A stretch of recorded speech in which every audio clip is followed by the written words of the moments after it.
What's happening in the wine mergers and acquisitions market, and how did we get here? Today's guest knows more about the history of California wine transactions than almost anyone else, and we talk about the past, present, and future of winery M&A. Welcome to Uncorked, an insider's look at the wine industry from the lawyers of Farella, Braun, and Martel.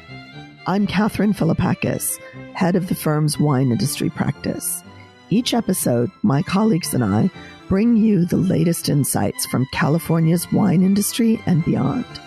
We open a favorite bottle and settle in for a chat about all things grape to glass. From our offices in the Napa Valley and in San Francisco, we invite you to uncork a bottle and join us. I'm Catherine Philippakis, and today's guest on Uncorked is my longtime friend, Robert Nicholson, who runs International Wine Associates in Healdsburg, California. IWA is a leading M&A advisory firm with nearly 100 wine and liquor industry transactions, with a combined value of over $2 billion on those transactions. IWA represents a panoply of wine industry players, from the friendly family-owned boutique winery to the giants of the global liquor trade to private equity and venture capital funds. But Robert's experience in the wine industry began long before IWA, and that's part of what we'll be talking about today. Before we start, Robert, tell us what wine we've uncorked. You should know I followed your express directions. I decanted my bottle a good 45 minutes before we went on the air, and you'll be proud to know that I put it in a decanter from a Greek taverna. So I am all set to go. Hello, Kay. What fun to be with you today and to be drinking such a special wine. Aren't we so lucky to be in the wine business because of all the special wines that we enjoy and that evoke such special memories for each of us. And frankly, they take us back in time. So today, Rauzan-Segler in Margaux, in the Haut-Médoc, about 45 minutes drive north of Bordeaux. Rauzan is an old property dating back to the 1600s. And my involvement with Rauzan was that it was owned by Louis Echenard, company that I worked for in Bordeaux for 3 years in my first sort of serious wine job. And Rauzan was our flagship property. And I was there 2 or 3 times a week over a period of 3.5 years. And I lived actually next door at Chateau Cantenac-Brown for about a year of that time. So I was a neighbor of Rauzan. For me, Rauzan-Segler has always had such very special memories of Monsieur Joyeux, who was the régisseur, the cellar master, and we entertained there. We celebrated many, many special occasions at Rauzan. And just as background, Rauzan is a large property in Margaux. It's about 185 planted acres. The vines have an average age of about 35 years and density of between, depending on the plantings, 2,600 to 4,000 vines per acre. So compared to California, very, very densely planted. The soil profile is typical Margaux, mostly gravel with clay soils.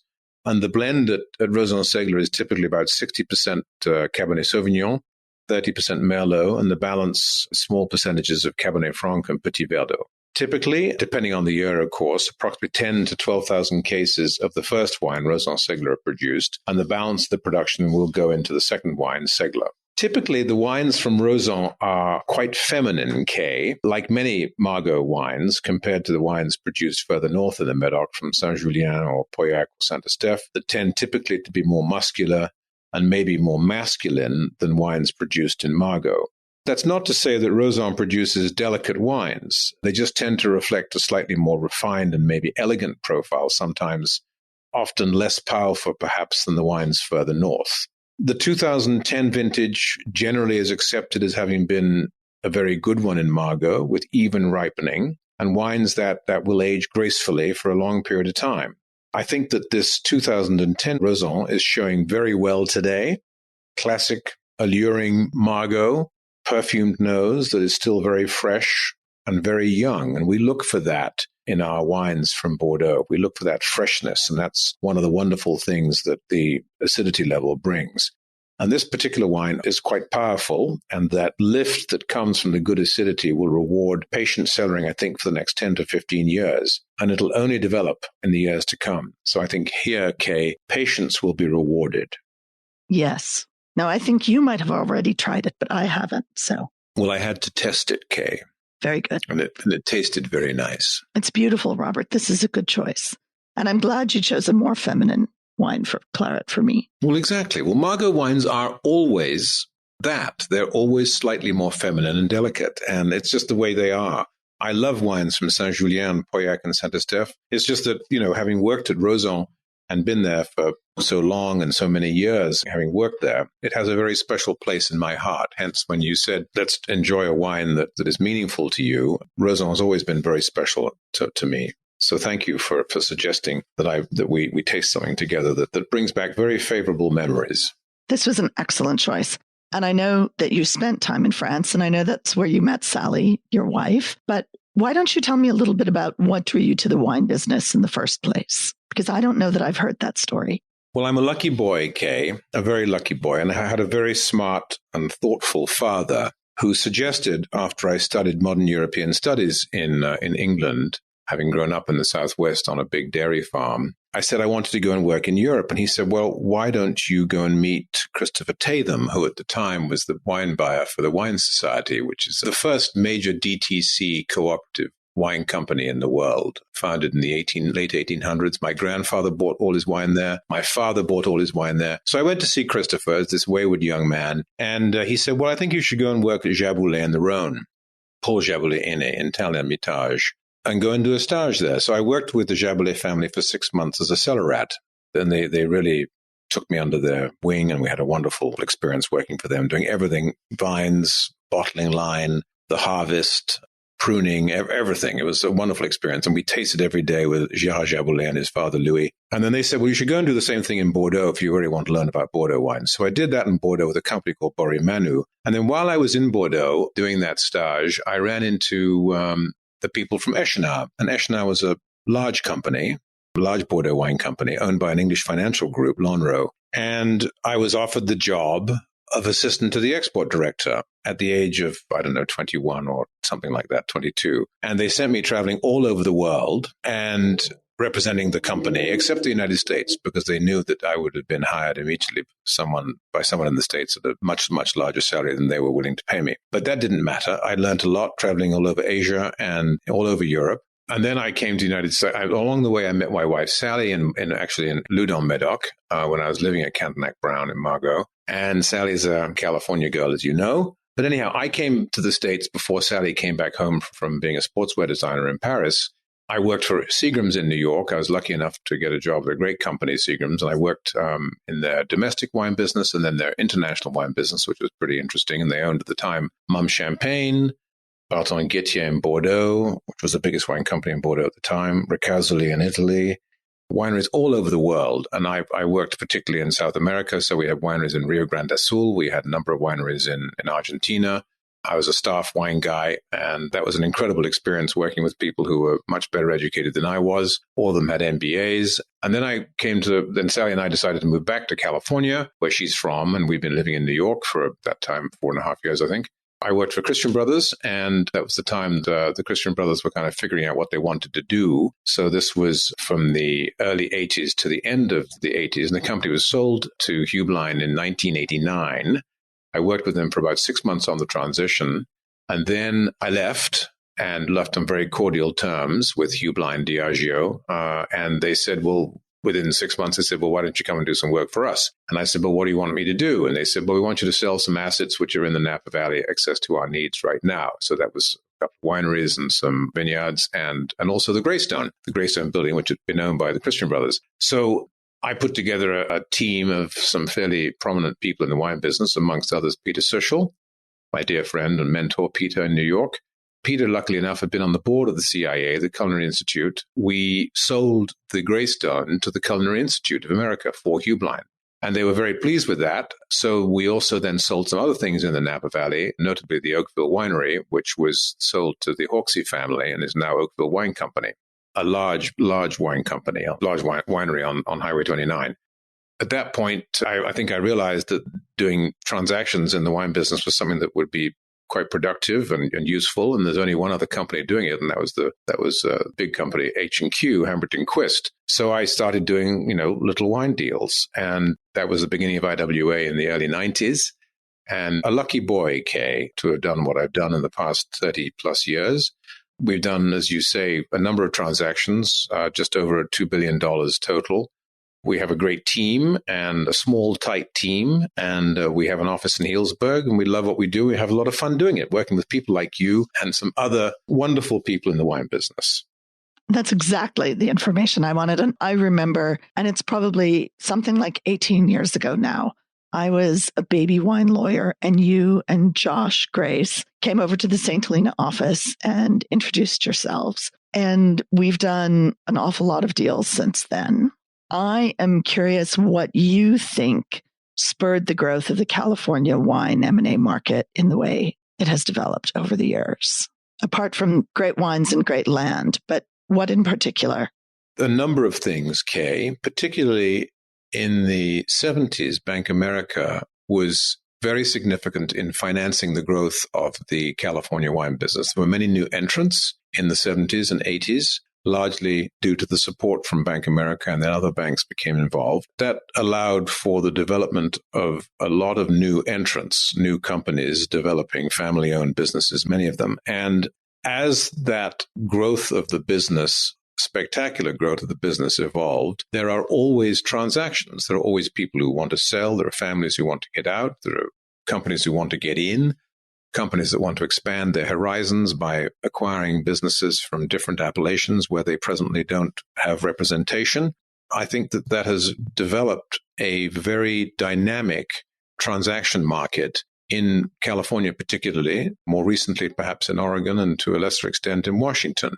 But it is interesting what you say, because there is not this same active transaction market in Europe and the European wine business in Bordeaux or in Burgundy or in Italy or Spain. I mean, there are transactions that happen, but not to the frequency that happened in the United States. And I think that's partly due to the buoyancy of the U.S. wine market, now the largest wine market in the world, over 430 million cases annual consumption.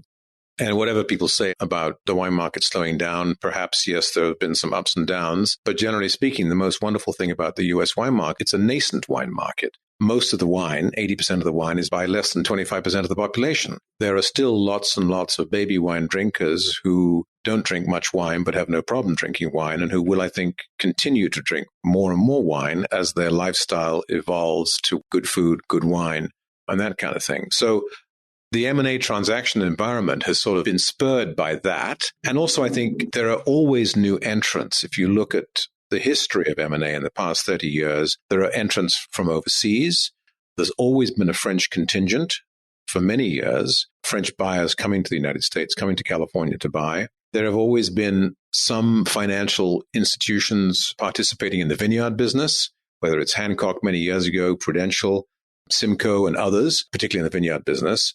There has always been some part of the financial community. Private equity has always been sort of looking at the wine business, and they may be slightly more active now. And then the multinationals in our business, who are typically in wine, spirits, and maybe beer and other things, have looked at the wine business and been in and out of the wine business over the years. You can think of Coca-Cola when they developed the wine spectrum in the 70s and they owned Sterling Vineyards. And then Constellation got very active in the wine business, in the 80s, having been in the wine business for many, many years. But they really got very active in the 80s and 90s, spearheaded by a good friend of mine who's actually just passed, Paul Hettridge, who was sort of the architect of Constellation's winery acquisition business. I'm not quite sure if that quite answers your question, but there's always been an active market. I think there always will be an active market. And I think it's largely because of the interest in the financial community and the wine community in doing deals, in getting transactions done. Expanding horizons, and companies' portfolios evolve. They want to sell this and they want to buy that. It sort of is a natural evolution of the business, I think. I think that's right. I feel when I look back, like it has been a bull market in the wine deal market for years and years. Even during the downturn in 2008, I feel like the transaction values didn't go down. They sort of were flat for a couple of years there. We didn't get as many deals done, but the prices never really fell. And then when the economy picked up, the prices went right up again. And we have been on a tear for the last few years. But I am starting to wonder, where does the market go from here? Well, Kay, I'm cautiously optimistic because I believe very strongly in the future of the United States as being a wine-consuming country. And I think that that's been proven by what's happened in the past 20, 30 years. And I don't see that dying on the vine. And I think that might be, there might naturally be ups and downs in the market. But generally speaking, I think long term, we're always going to be an opportunistic market for wines from around the world, from this country and from overseas. At the end of the day, this is a huge imported wine market, over 100 million cases annually. So I see good things for the future of wine in this country. And I think part of that is going to be a continuance of M&A, of transactions, largely because there are always companies wanting to look into the business. I mean, we've seen in the recent past, just in the past few years, an unprecedented entrance from private equity, which was sort of spearheaded perhaps by GI Partners and Rick Magnuson in 2008 with their acquisition of Duckhorn, then followed up by TSG when they acquired Duckhorn from GI Partners about 6-7 years ago, and then GI buying Farniente and bringing in other private equity partners to that business recently. It was last year. And then we've seen Sycamore Partners come in with their $1.3 billion acquisition of St. Michel in Washington, which also has some pretty strong holdings in California. So you're absolutely right. I mean, since the Great Recession of 2008 to 2009, 2010, there has been an unprecedented number of transactions. And I would think we can just fairly justify by saying at unprecedented valuations. We continue to see that. I think what is going to happen is that there will be something of a division between the most prominent and best known wineries that when they decide to transact, they will transact at very high values and unprecedented multiples. And perhaps an example of this might be Schaefer, which just transacted earlier on this year. Now, that might have been an outlying buyer with that Korean supermarket. But at the end of the day, it was a very, very high value. And I think that there will be a few others of that ilk, the very highest wineries that will transact at very high values, a very few special wineries. And then there will be, I think, a number of middle-tier wineries that will transact at respectable values. And I think that there will be some things that will have a tough time transacting, but at net asset value. If they sell, they may sell below net asset value. So I think we're going to have an evolving market that is going to be segmented based upon the profitability and the positioning of the estates and how they stand in the market. And the best ones will transact at very high prices. There will be other transactions, but they just might not be at quite such high values. And I might say the same thing is true in Bordeaux. There are not many Bordeaux transactions that happen, but when classified growths sell, they sell at very, very high multiples, unprecedented multiples that we actually don't see here, 30 times operating income or even higher. And there are a few of those transactions which are very, very discreetly taking place or may take place in the next 6 to 12, 24 months. We work with some people in Europe who represent those things, some investment banks and one particular investment bank, and they see quite a lot of activity. I'm an optimist, cautiously optimistic, notwithstanding what's happening in the world at the moment, which is obviously very unpredictable in the financial markets as well as in Ukraine. But at the end of the day, we will get on top of it. It's like global warming. We will get on top of it. And I think that there are solutions to those issues, and there are certainly solutions to the issues that we're facing today. In the wine M&A market, I think we'll continue to see lots of transactions. There's always churning going on.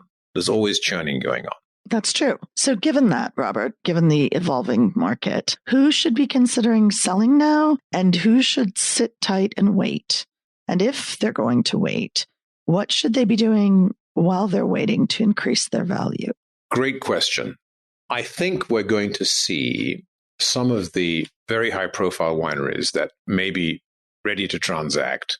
They will transact, and they will transact at very high values, as we just discussed. Other people who want to look at transacting need to be aware that it is perhaps turning into a buyer's market. The buyers are going to want to see strong brand positioning. They're going to want to see strong wine scores from those who count in the ratings business, want to see strong distribution, good DTC. And I think that improving those things are going to be quite important. So managing costs very carefully, because at the end of the day, if we're looking for a return on our investment as a buyer, it's very difficult in this business to buy businesses and turn them around. It's just very, very difficult to do that. If you're a buyer, you want to buy something that is performing well, that has good metrics economically, and has good potential for the buyer to see growth that they can bring into their system, into their distribution system, or into their network, and continue to grow the business. So I'm not quite sure if that's as covering everything that you want to hear, but I think that at the end of the day, people who are thinking of considering selling should consider that they're going to own the business forever. With that thought process, they're going to make the right decisions for the company, for the business long term. They're not going to make short-term decisions if they're always thinking, well, I'll sell it next year, so I won't spend this money, I won't make this capital investment, I won't do this, I won't do that. So if they are thinking of selling, they should make the commitment as though they're never going to sell, because that's going to allow them to really make the right call about how to manage the business. Meanwhile, they can be planning things for their family with their tax advisors. They can be planning things with regard to the valuation of the business, which is what IWA does a lot of. And they can be preparing themselves by getting their house in order in terms of managing unsaleables, cleaning up the balance sheet, deciding which assets they want to retain in a transaction as opposed to sell. And also, most importantly, what they personally want to do as a principal in a transaction. Do they want to stay? Do they want to leave? Are they prepared to stay? Sometimes some buyers will want a principal to stay in for a while, helping manage the transaction, managing the business. Those are a few of the simple sort of things that can be done, I think, to prepare for a sale. I think that's right, especially the last point you made about thinking about what role a seller wants to take after the transaction closes, because many times they don't envision staying on, and yet many buyers, particularly those who aren't in the industry, will want the seller to stay on, even if it's in an ambassadorial role. That can be a big time commitment because it can be over a period of years that they have ongoing involvement. Well, while I have you, Robert, before we wrap up, I want to hear some war stories. I know so much of what we do is confidential and we can't talk about it, but you have to tell me, to the extent that you can talk about it, what was the hardest deal you ever did? Kay, they're all a dream. They're all a dream. Hardest? Well, I think that all of them, all transactions, have an emotional component to them. So part of what we have to do is to reassure people and to be handholders and to be psychiatrists, psychologists, whatever is required, to help people understand that actually there is a future after they complete this transaction. There's a future for them, and hopefully it's actually a very good future. In terms of war stories, well, there are lots of war stories, Kay. I mean, we can talk about the people whose expectations are so high initially that in our position, we have a tough time sometimes reconciling the expectations with reality, because we have to be reality-based people. But it's our job to educate people and to help people understand that while the expectations of the highest possible value is perfectly noble, but at the end of the day, the most important aspect is what is the net proceeds, not the headline transaction value, but the net proceeds, what they get in the bank after they pay their taxes. And we spend a lot of time working with tax people, tax advisors, with our clients, helping them get to a stage where they're able to say, okay, it's not the headline price, the top price, published price that's the most important thing. It's the net price that we take away and can go to bed at night and say, well, we did a good job on that. Other war stories I think IWA ever did was an unusual deal for us, because typically we represent sellers. We get exclusive sell-side mandates to represent a company in their transaction. In 32 years, we've done 3 buy-side deals only. And one of those transactions was one that we did with you. You were representing the Brownstein family. We were representing Louis Roederer as a buyer of Diamond Creek. And that was a very rewarding transaction, largely because Frederick Rousseau, the principal, the managing director of Louis Roederer, 5th generation, family member to do that, was so specific about what he wanted in the Napa Valley. We represented Mary Edwards in selling that to Frederick. And I said, listen, what is it you want to do in the Napa Valley? We've got to get you something in the Napa Valley.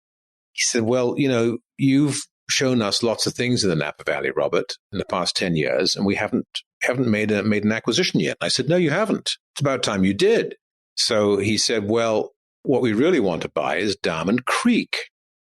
I said, well, give us a buy-side mandate and we'll make that work for you. And he said, fine. I don't think that Frederick had ever done a buy-side mandate in his life before. We had only done 2 others. And that was a long time ago, 20 years before, with Beam on the Geyser Peak transaction and Chalone on the Hewitt Vineyard transaction. So that was a long time before this. So we worked out a deal and we were able to convince everybody. It's all teamwork, these things. It's never one company. And we were able to get Frederick what he wanted. And that's what mattered, frankly. That's the only thing that matters. We're able to get our client what they wanted. And they bought Diamond Creek. And I've just heard, Kay, not quite sure if you know this, but I've just heard that they're drawing up plans for putting in a new winery there and do some construction just on the right side as you go into the winery, the property, before you get to the current winery. So they're very excited about that. So that was a very gratifying deal. It was fun to do. It's always fun to work with UK. It's a great property. And I think Frederick and Rhoda are very happy, and they're going to grow the presence of Diamond Creek. The Brownstein family will be very happy, should be very happy with what Frederick and Rhoda will do. Al and Boots be very proud of that, I think. I think so, too. I think that deal was particularly rewarding because Rhoda had such a long-standing love for Diamond Creek that it made them the right buyer. And I think it made the family feel that the winery was in good hands for the future. Yes, it went back all to the time that Frederick's father, Jean-Claude Rousseau, celebrated his 30 years as managing director of Rhoda by having this fabulous dinner in Paris and tasting at the Louvre of all of his favorite 30 wines from around the world. And amongst 1 or 2 others only in California, Diamond Creek and Ridge, and I think Stag's Leap, maybe 1 or 2 others, were included. And there were all the first growths from Bordeaux and Tenori and J.J. Prum from Germany, and I can't remember who else, but there were 30 different estates. Dîner des Trente, as they called it. And it was the 30-year anniversary of Rousseau's running of Rhoda, and it was 30 properties, and Diamond Creek was there. And that's when I think, obviously the Rousseau family recognized what an extraordinary property Diamond Creek is, or they knew that. And that is, I think, the perfect high note to end this interview on. Robert, thank you so much for being here with us today. It has been a wonderful trip through the wine industry and the wine market. So I'm Catherine Philippakis. I'm here with Robert Nicholson from International Wine Associates, and you've been listening to Uncorked by the Wine Industry Group of Farella, Braun, and Martel. If you have any suggestions for topics you'd like us to discuss, please email us at uncorked@fbm.com. That's uncorked@fbm.com. And now it's time to put a cork in it. Thank you, Kay. That was a lot of fun. Thank you.